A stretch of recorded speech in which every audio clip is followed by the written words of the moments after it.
ಮಲೆ ಮುಡಿ ಇದ್ದರೆ ಎಣ್ಣೆಂಬುವರು, ಒಳಗೆ ಸುಳಿಯುವ ಆತ್ಮ ಹೆಣ್ಣು ಅಲ್ಲ ಗಂಡು ಅಲ್ಲ ರಾಮನಾಥ ಅಂತ ಹೇಳಿ ವಚನಕಾರರು ಅಂದೇ ಹೇಳಿದ್ರು. ಪುರುಷರಿಂದಾನೇ ಪೂಜೆ ಮಾಡಿಸ್ಬೇಕು ಅನ್ನೋ ಒಂದು ಪದ್ಧತಿ ಇದೆ ಅಂತ ಅಂದ್ಬಿಟ್ಟು ನೆನ್ನೆ ನೋಡಿದ್ವಿ. ಬಹಳ ಆಶ್ಚರ್ಯ ಅನಿಸ್ತು. ಇಂಥ ಪ್ರಗತಿಪರ ಜಿಲ್ಲೆ ಇಡೀ ರಾಜ್ಯಾದ್ಯಂತ ಯಾವುದೇ ಚಳವಳಿಗಳು ಮತ್ತು ಅನ್ಯಾಯವನ್ನ ಪ್ರತಿಭಟಿಸುವಂತದ್ರಲ್ಲಿ ನಮ್ಮ ಜಿಲ್ಲೆ ಮೊದಲಿಂದ ಆಗಿ ಮೊದಲಿಂದನೂ ಅದು ಒಂದು ಹೆಸರಲ್ಲಿ ಬಂದಿದೆ.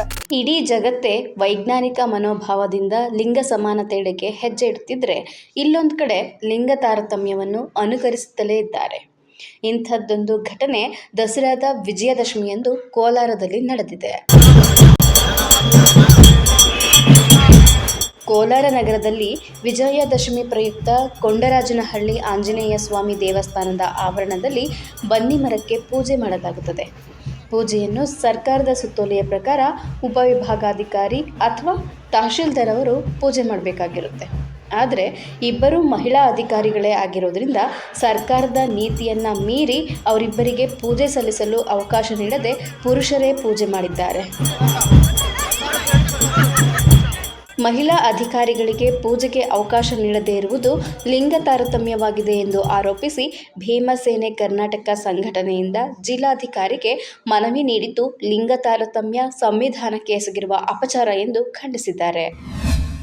ಮಲೆ ಮುಡಿ ಇದ್ದರೆ ಎಣ್ಣೆಂಬುವರು, ಒಳಗೆ ಸುಳಿಯುವ ಆತ್ಮ ಹೆಣ್ಣು ಅಲ್ಲ ಗಂಡು ಅಲ್ಲ ರಾಮನಾಥ ಅಂತ ಹೇಳಿ ವಚನಕಾರರು ಅಂದೇ ಹೇಳಿದ್ರು. ಹಿಂಗಿರುವಂತ ಈ ಸಂದರ್ಭದಲ್ಲಿ ಮಹಿಳೆ ಅನ್ನೋಂತ ಒಂದೇ ಒಂದು ಕಾರಣಕ್ಕೆ ಇವತ್ತು ಪ್ರಜಾಪ್ರಭುತ್ವದ ದೇಶದಲ್ಲಿ, ಸಂವಿಧಾನ ಒಪ್ಪಿರುವಂತ ದೇಶದಲ್ಲಿ ಇವತ್ತು ಅವ್ರು KS IAS ಗಳನ್ನ ಓದ್ಕೊಂಡು ಪಾಸ್ ಆಗಿ ಬಂದಿರುವಂತ ಹೆಣ್ಮಕ್ಳು ಅಧಿಕಾರಿಗಳಾಗಿದ್ದಾರೆ. ಇವತ್ತು ಯಾರೋ ಸನಾತನ ಧರ್ಮದ ಇವನ್ನ ಹೇಳಿದ್ರು ಅನ್ನೋಂತ ಒಂದೇ ಒಂದು ಕಾರಣನ ಇಟ್ಕೊಂಡು, ಅದೇ ಸಂಪ್ರದಾಯನ ಇಟ್ಕೊಂಡು ಮಹಿಳೆ ಅನ್ನೋಂತ ಕಾರಣಕ್ಕೋಸ್ಕರಾಗಿ ಬನ್ನಿ ಮಂಟಪದ ಪೂಜೆಯನ್ನ ಆಕೆ ಮಾಡಬಾರ್ದು, ಆ ಬನ್ನಿ ಮಂಟಪದ ಇದನ್ನ ಕಾರ್ಯಗಳನ್ನ ಆಕೆ ನೆರವೇರಿಸಬಾರ್ದು ಅಂತ ಹೇಳಿ ಇವತ್ತು ಬೇರೆಯವ್ರ ಕೈಯಲ್ಲಿ ಮಾಡಿಸಿರುವಂತದ್ದು ಏನಿದೆ, ಇದು ಸಂವಿಧಾನಕ್ಕೆ ಮಾಡುವಂತ ಅಪಚಾರ ಮತ್ತು ಅವಮಾನ ಅನ್ನೋಂಥದ್ದನ್ನ ನಾವು ಹೇಳ್ತೇವೆ. ಇದಕ್ಕೆ ನಾನು ನೇರವಾಗಿ ಕೂಡ ಜಿಲ್ಲಾಧಿಕಾರಿಗಳನ್ನ ನಾನು ನಿಮ್ಮ ಮುಖಾಂತರ ನಾನು ನಿಂದಿಸ್ತೇನೆ. ಯಾಕೆ ಅಂತಂದ್ರೆ ಅವರು ಅದನ್ನ ನೋಡ್ಬೇಕಿತ್ತು. ಸಂವಿಧಾನವನ್ನ ಜಾರಿ ಮಾಡ್ಬೇಕಾಗಿರೋಂಥವ್ರು ಸಂಪ್ರದಾಯಗಳನ್ನ 108 ಹೇಳ್ಕೊಂಡ್ ಬರ್ತಿದಾವೆ. ಈಗ ಮೊನ್ನೆ ನಮ್ಮ ಬಾನು ಮುಸ್ತಾಫಾ ಸಮಾಜದ ವಿಚಾರಕ್ಕೂ ಸಂಬಂಧಪಟ್ಟಂಗೆ ಇಡೀ ರಾಜ್ಯದಲ್ಲಿ ಮತ್ತು ಇಡೀ ದೇಶದಲ್ಲಿ ಸಾಕಷ್ಟು ಜನ ಸನಾತನ ಧರ್ಮನ ಒಪ್ಪುವಂತವ್ರು ವಿರೋಧ ಮಾಡಿದ್ರು. ಆದ್ರೆ ಇವತ್ತು ಸರ್ಕಾರ ಅದನ್ನ ಗಟ್ಟಿಯಾದಂತ ತೀರ್ಮಾನನ ತಗಂತು. ಹಂಗಿರುವಂತ ಸಂದರ್ಭದಲ್ಲಿ ಒಂದು ತಾಲೂಕಿನಲ್ಲಿ ಈ ತರದ ಒಂದು ಕಾರ್ಯಕ್ರಮನ ಮಾಡುವಂತ ಸಂದರ್ಭದಲ್ಲಿ ಜಾರಿ ಮಾಡುವಂತದ್ರಲ್ಲಿ ಜಿಲ್ಲಾಡಳಿತ ಎಡವಿದೆ, ಸಂವಿಧಾನಕ್ಕೆ ವಿರುದ್ಧವಾಗಿ ನಡ್ಕೊಂಡಿದೆ.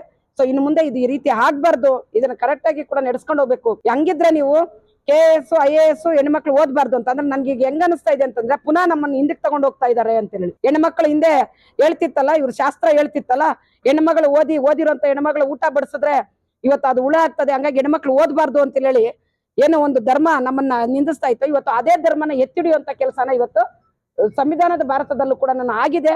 ಸೊ ಇದಕ್ಕೆ ನಾವು ಧಿಕ್ಕಾರ ಹೇಳ್ತೇವೆ. ಇನ್ನು ಮುಂದೆ ಹಿಂಗ ಆಗ್ಲಾರ್ದಂತ ಎಚ್ಚರನ ಇವತ್ತು ಸರ್ಕಾರ ಮತ್ತು ಇಲ್ಲಿನ ಜಿಲ್ಲಾಡಳಿತ ವಹಿಸಬೇಕು ಅಂತ ಹೇಳಿ ನಿಮ್ಮ ಮುಖಾಂತರ ಒತ್ತಾಯ ಮಾಡ್ತೀವಿ ಸರ್. ನನ್ನ ಫೇವರೇಟ್ ನಂದಿನಿ ಚೀಸ್. ಈಗ ಎಲ್ಲರ ಫೇವರೇಟ್ ನಂದಿನಿ ಚೀಸ್. ಜಿಲ್ಲಾಧಿಕಾರಿಗಳ ಮೂಲಕ ನಿನ್ನೆ 2ನೇ ತಾರೀಕು ಇಡೀ ರಾಷ್ಟ್ರಾದ್ಯಂತ, ಅದರಲ್ಲಿ ಬಹುಮುಖ್ಯವಾಗಿ ಕರ್ನಾಟಕ ರಾಜ್ಯದಲ್ಲಿ ವಿಜಯದಶಮಿಯನ್ನ ಬಹಳ ಅದ್ದೂರಿಯಾಗಿ ಆಚರಣೆ ಎಲ್ಲ ಕಡೆ ಮಾಡಿದ್ದಾರೆ. ಈ ನಿಟ್ಟಿನಲ್ಲಿ ಮುಜರಾಯಿ ದೇವಸ್ಥಾನಗಳು ಏನು ರಾಜ್ಯದಲ್ಲಿದೆ, ಅದು ಕೋಲಾರ ಜಿಲ್ಲೆಯಲ್ಲಿ ಸುಮಾರು 1300 ಮುಜರಾಯಿ ದೇವಾಲಯಗಳಿದೆ. ನಾವುಗಳು ಈಗಾಗಲೇ ಪ್ರಗತಿಪರ ಸಂಘಟನೆಗಳು ಮತ್ತೆ ಅರಿವು ಭಾರತ ಮತ್ತೆ ಎಲ್ಲಾ ಚಳವಳಿಗಳು ದೇವಸ್ಥಾನಗಳಲ್ಲಿ ಎಲ್ಲಾ ಜಾತಿ ಧರ್ಮದವರು ಪ್ರವೇಶ ಮಾಡಬಹುದು ಅಂತ ನಾವು ಒಂದು ಸ್ಟಿಕ್ಕರ್ ಎಲ್ಲ ಅಂಟಿಸಿದ್ವಿ ಜಿಲ್ಲಾಧಿಕಾರಿಗಳು ಸಹಕಾರ ಪಡೆದು. ಇವತ್ತು ಇದನ್ನ ನಮ್ಗೆ ಅರ್ಥ ಆಗ್ಲಿಲ್ಲ. ಬಹಳ ಕಾಲದಿಂದಾನೇ ಇಲ್ಲಿ ಆ ವಿಜಯದಶಮಿ ದಿವಸ ಬನ್ನಿ ಮಂಟಪಕ್ಕೆ ಬನ್ನಿ ಮರದ ಪೂಜೆ ಮಾಡುವಂತದ್ದು ತಹಸೀಲ್ದಾರ್ಗಳು ಅಥವಾ ಅವರು ಇಲ್ಲ ಅನ್ನೋದಾದ್ರೆ AC ಅವರು ಅದಕ್ಕೆ ಪೂಜೆ ಮಾಡಿ ಬನ್ನಿ ಮರಕ್ಕೆ ಪೂಜೆ ಸಲ್ಲಿಸುವಂತ ಪದ್ಧತಿ ರೂಢಿಯಲ್ಲಿದೆ. ಆದ್ರೆ ಇಲ್ಲಿ ಇವತ್ತು ಗೊತ್ತಾಗ್ತಾ ಇದೆ ನಮ್ಗೆ, ಅವ್ರು ಯಾರೇ ಮಹಿಳೆಯರಾಗಿರೋದ್ರಿಂದ ಮಹಿಳೆಯರಿಗೆ ಅವಕಾಶ ಇಲ್ಲ, ಪುರುಷರಿಂದಾನೇ ಪೂಜೆ ಮಾಡಿಸ್ಬೇಕು ಅನ್ನೋ ಒಂದು ಪದ್ಧತಿ ಇದೆ ಅಂತ ಅಂದ್ಬಿಟ್ಟು ನಿನ್ನೆ ಪ್ರಜಾವಾಣಿ ವರದಿಯಲ್ಲಿ ನಾವು ನೋಡಿದ್ವಿ. ಬಹಳ ಆಶ್ಚರ್ಯ ಅನಿಸ್ತು. ಇಂಥ ಪ್ರಗತಿಪರ ಜಿಲ್ಲೆ ಇಡೀ ರಾಜ್ಯಾದ್ಯಂತ ಯಾವುದೇ ಚಳವಳಿಗಳು ಮತ್ತು ಅನ್ಯಾಯವನ್ನ ಪ್ರತಿಭಟಿಸುವಂತದ್ರಲ್ಲಿ ನಮ್ಮ ಜಿಲ್ಲೆ ಮೊದಲಿಂದ ಆಗಿ ಮೊದಲಿಂದನೂ ಅದು ಒಂದು ಹೆಸರಲ್ಲಿ ಬಂದಿದೆ. ಆಗ ಅನ್ಯಾಯನ ಸಹಿಸದೇ ಇರುವಂತ ಜಿಲ್ಲೆ ನಮ್ದು. ಹೀಗಾಗಿ ಇದನ್ನು ಕಂಡ ತಕ್ಷಣನೇ ನಮಗೆ ಇಲ್ಲಿ ಜಿಲ್ಲಾಧಿಕಾರಿಗಳ ಮೂಲಕ ಒಂದು ಮನವಿನ ಸಲ್ಲಿಸಿ, ಈ ರೀತಿ ಇಲ್ಲಿ ಕೋಲಾರದಲ್ಲಿ ಒಬ್ಬ ನಯನಾ ಅಂತ ತಹಶೀಲ್ದಾರ್ ಮೇಡಮ್ ಇದ್ದಾರೆ, ಅವರು ಏನಾದರೂ ಮನೆಯಲ್ಲಿ ಅದೇನೋ ಕೆಲವು ಕಾರ್ಯಗಳಿದ್ದ ಸಂದರ್ಭದಲ್ಲಿ AC ಅವರಿದ್ದಾರೆ, ಡಾಕ್ಟರ್ ಮೈತ್ರಿ ಮೇಡಮ್ ಅಂತಿದ್ದಾರೆ, ಇವರಿಗೆ ಅವಕಾಶ ಕೊಟ್ಟಿಲ್ಲ ಅಂತಂದಾಗ ಬಹಳ ದುಃಖ ಆಯ್ತು. ಇವತ್ತು ಪತ್ರಿಕೆಗಳಲ್ಲಿ ನೋಡ್ತಾ ಇದ್ದೀವಿ, ಮುಳಬಾಗ್ಲಲ್ಲಿನೂ ಗೀತಾ ಮೇಡಮ್ಗೆ ಅವಕಾಶ ಕೊಟ್ಟಿಲ್ಲ, ಒಬ್ಬ ಸಾಮಾನ್ಯ SDA ಅಲ್ಲಿ ಸುಬ್ರಹ್ಮಣ್ಯನ ಒಂದು ಪೂಜೆ ಮಾಡಿದ್ದಾನೆ ಅಂತ ಗೊತ್ತಾಯ್ತು. ಇವೆಲ್ಲ ಕಂಡಾಗ ಈಗ ಒಂದು ರೂಢಿ ಪದ್ಧತಿ ಇವುಗಳೆಲ್ಲ ಅನ್ನೋ ಹಂಗಿದ್ದಿದ್ರೆ ಸತಿ ಸಹಗಮನ ಪದ್ಧತಿ ಆಗರ ಚಾಲ್ತಿಗೆ ಬರ್ಬೇಕು ಅನ್ಸುತ್ತೆ. ಮಹಿಳೆಗೆ ಏನು ಸ್ವಾತಂತ್ರ್ಯ ಇಲ್ಲ, ರೂಢಿ ನಮ್ಮ ಸಂಪ್ರದಾಯ ನಮ್ಮ ಪದ್ಧತಿ ಇವೆಲ್ಲ ಅನ್ನೋದಾದ್ರೆ ಮಹಿಳೆಗೆ ವಿದ್ಯಾಭ್ಯಾಸನೂ ಬೇಕಿಲ್ಲ, ಸಾವಿತ್ರಿಬಾಯಿ ಫುಲೆ ಅವರು ಅಕ್ಷರ ಜ್ಞಾನ ಕೊಟ್ಟಂತ ಅವ್ರ ಇತಿಹಾಸವೂ ಬೇಕಿಲ್ಲ, ಬಾಬಾ ಸಾಹೇಬ್ ಅಂಬೇಡ್ಕರ್ ಅವ್ರ ಸಂವಿಧಾನದ ಮೂಲಕ ಮಹಿಳೆಗೆ ಎಲ್ಲ ಹಕ್ಕುಗಳನ್ನು ಕೊಟ್ಟಿದೆ, ಅದು ಅಗತ್ಯ ಇಲ್ಲ ಅನ್ಸುತ್ತೆ. ಈ ದೇಶದಲ್ಲಿ ಒಬ್ಬ ಮನುಷ್ಯನನ್ನ ಪ್ರೀತಿಸಲಿಲ್ಲ, ಮಹಿಳೆ ಎಲ್ಲ ಸರ್ವಪ್ರಥಮ ಅಂತಂದು ಎಲ್ಲಾ ಇದರಲ್ಲಿನೂ ಸಹ ನಾವು ಮಹಿಳೆಗೆ ಸ್ಥಾನಮಾನ ಕೊಡ್ತಾ ಇದ್ದೀವಿ. ಈಗ ಮೈಸೂರು ದಸರಾದಲ್ಲಿ ಚಾಮುಂಡೇಶ್ವರಿಗೆ ಪೂಜೆಗೆ ಮಾಡ್ತಾ ಇದ್ದಾರೆ. ಚಾಮುಂಡೇಶ್ವರಿಗೆ ಪೂಜೆ ಮಾಡುವಾಗ ಚಾಮುಂಡೇಶ್ವರಿಗೆ ನಾವು ಸ್ಥಾನಮಾನ ಕೊಟ್ಟಾಗ ಇಲ್ಲಿ ಮಹಿಳೆ ಬನ್ನಿ ಮರಕ್ಕೆ ಪೂಜೆ ಸಲ್ಲಿಸುವಂತ ಅವಕಾಶ ಕೊಟ್ಟಿಲ್ಲ ಅಂತಂದ್ರೆ ನಿಜವಾಗ್ಲೂ ಅಲ್ಲಿ ನಮ್ಮ ಮುಖ್ಯ ಕಾರ್ಯದರ್ಶಿಯವರು ಹೋಗಿ ಈ ಸಾರಿ ಇದರಲ್ಲಿ ದಸರಾ ಮೆರವಣಿಗೆ ಇದರಲ್ಲಿ ಪೂಜೆಯಲ್ಲಿ ಅದರಲ್ಲಿ ಭಾಗವಹಿಸಿದ್ದಾರೆ. ಅಲ್ಲಿ ಕೊಟ್ಟಾಗೇನೆ ಈ ಪದ್ಧತಿಗಳು ಎಲ್ಲ ತಾಲೂಕಾದ್ಯಂತ ಎಲ್ಲ ಎಲ್ಲೆಲ್ಲಿ ಮುಜರಾಯಿ ದೇವಸ್ಥಾನಗಳಿದೆಯೋ ಆ ಪೂಜೆ ಕೈಂಕರ್ಯಗಳಲ್ಲಿ ಆ ಬನ್ನಿ ಮರದ ಪದ್ಧತಿ ಏನು ಇದೆಯಾ ಅದನ್ನ ಅಳಿಸ್ಬೇಕು, ತನಿಖೆ ಮಾಡಿಸ್ಬೇಕು. ಏನ್ ಸರ್ಕ್ಯುಲರ್ ಇದೆ ಆ ಸರ್ಕ್ಯುಲರ್ ಅನ್ನ ವಜಾ ಮಾಡಿಸೋದಕ್ಕೆ ಸರ್ಕಾರಕ್ಕೆ ಶಿಫಾರಸು ಮಾಡಬೇಕು.